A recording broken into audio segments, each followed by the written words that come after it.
Welcome to Vision ProNotes. I'm Marty, a faculty member, podcaster, and an Apple fan, and co-host of Vision Profiles with Eric Bolden, Dave Ginsberg, and Daniel Burkholder. Vision Profiles is our weekly show that covers everything that you want to know in terms of Apple Vision Pro that happened in the last week and other AR and VR headsets and devices that are out there. So check us out on Monday nights live stream if you want to. You can pick it up later if you like, but live stream on YouTube at 9 p.m. Eastern Time at youtube.com/@Vision Profiles.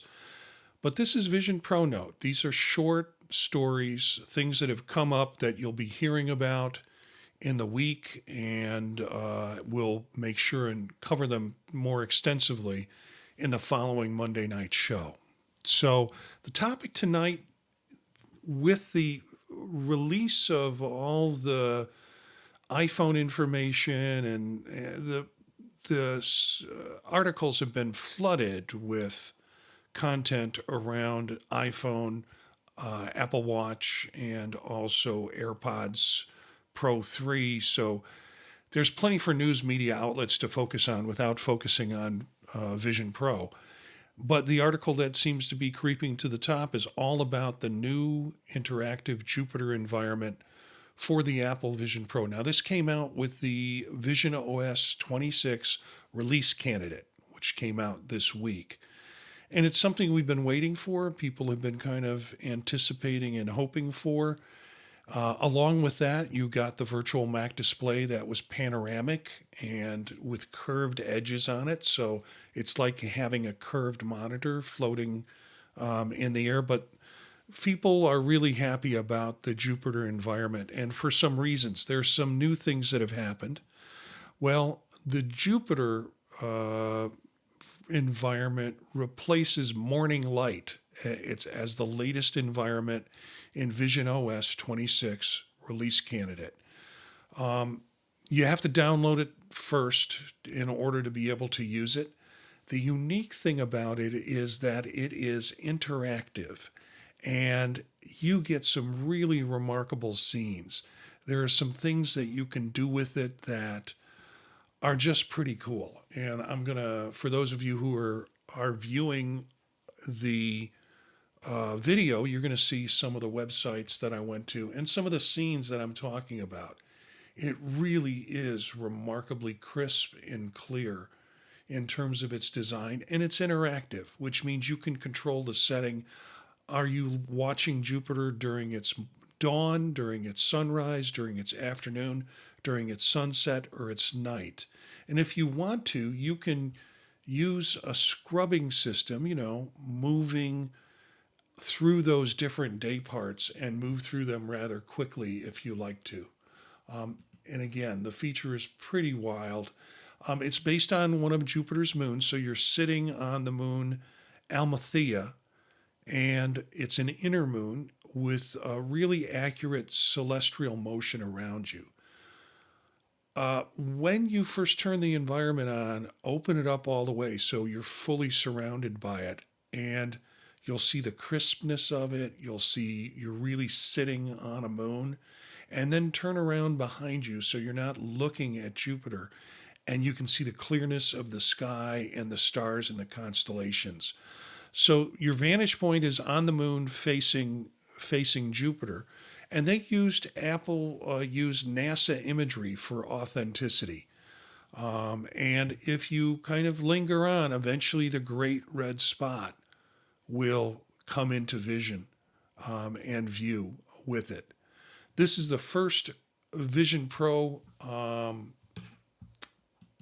environment that's interactive and things that you can do with it. So that's pretty exciting.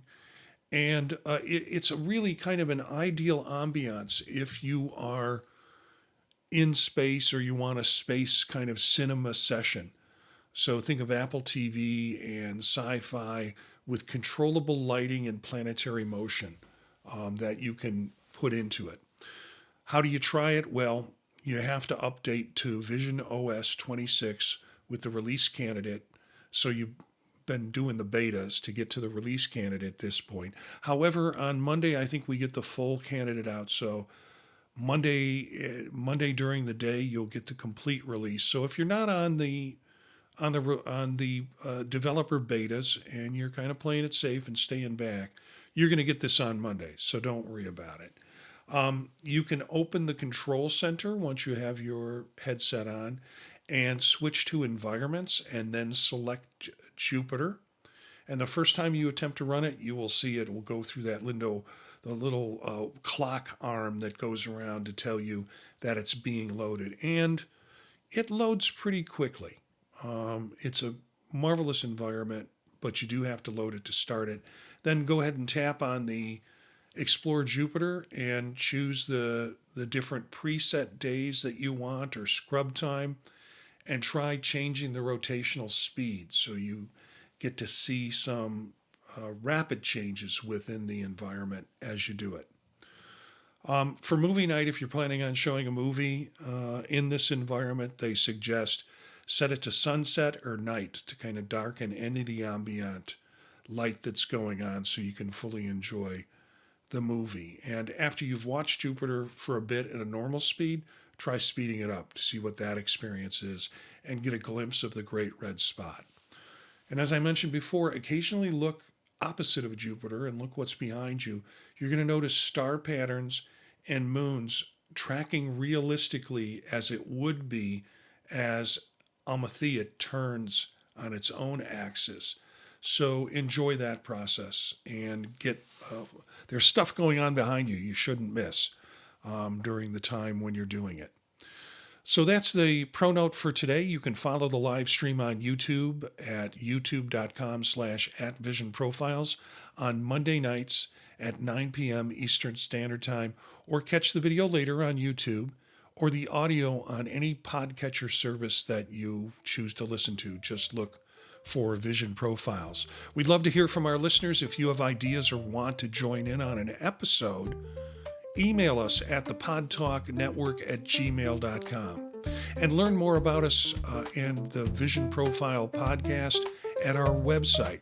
We have other podcasts we do there too, so they might interest you. The website is thepodtalk.net. Spread the word to other visionaries. Thanks for listening, and we'll see you next time.